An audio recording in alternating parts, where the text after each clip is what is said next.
બાંગ્લાદેશમાં સ્થિતિ વિસ્ફોટક બની ગઈ. એ પછી તારીખ 5 ઓગસ્ટ 2024ના રોજ તત્કાલીન વડાપ્રધાન શેખ હસીના ભાગીને ભારત આવી ગયા હતા. શેખ હસીનાની યોજના ભારતથી બ્રિટન અથવા બીજા કોઈ દેશમાં જવાની હતી. ગમે તે થયું પણ તેઓ ભારતમાં જ રોકાઈ ગયા. આપણા દેશ શેખ હસીનાને સુરક્ષા અને સગવડ પૂરા પાડ્યા છે. બાંગ્લાદેશની નવી સરકારે પોતાના દેશમાં જે કંઈ થયું એના માટે શેખ હસીનાને જવાબદાર ઠેરવીને તેમની સામે કેસો કર્યા છે.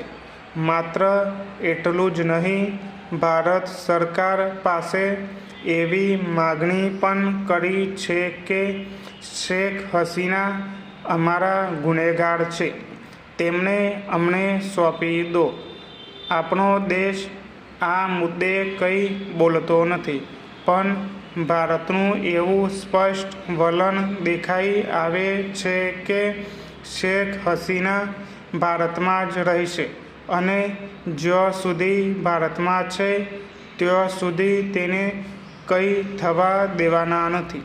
બાંગ્લાદેશની યુનુસ સરકારે એવો બંદોબસ્ત કરી રાખ્યો છે કે શેખ હસીના ક્યારેય બાંગ્લાદેશમાં પગ જ ન મૂકી શકે.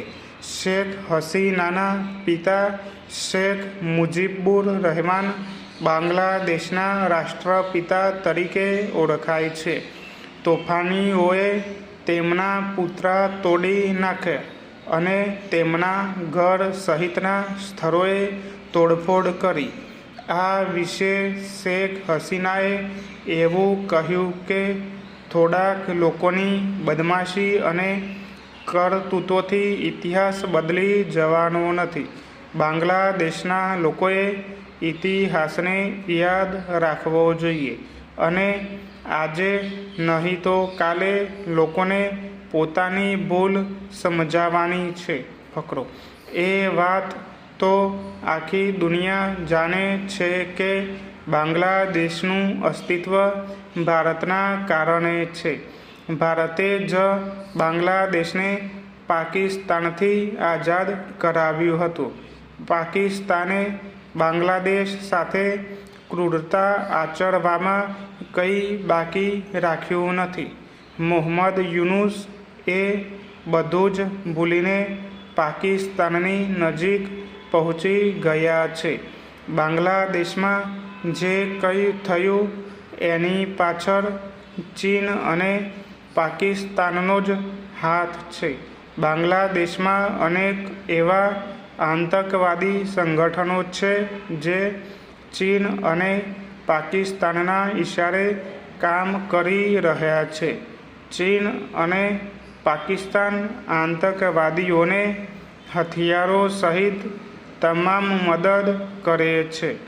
આ આતંકવાદીઓએ જ બાંગ્લાદેશમાં હિન્દુ મંદિરોને ટાર્ગેટ કર્યા છે. મોહમ્મદ યુનુસ પોતાના દેશમાં જે કંઈ થઈ રહ્યું છે એમાં આંખ આડે કાન કરી રહ્યા છે. તેમણે ગમે તેમ કરીને સત્તા પર ચીટકી રહેવું છે. બાંગ્લાદેશમાં કાયદો અને વ્યવસ્થાની સ્થિતિ એટલી ખરાબ થઈ ગઈ છે કે સુરક્ષાની જવાબદારી સેનાએ સંભાળવી પડી છે.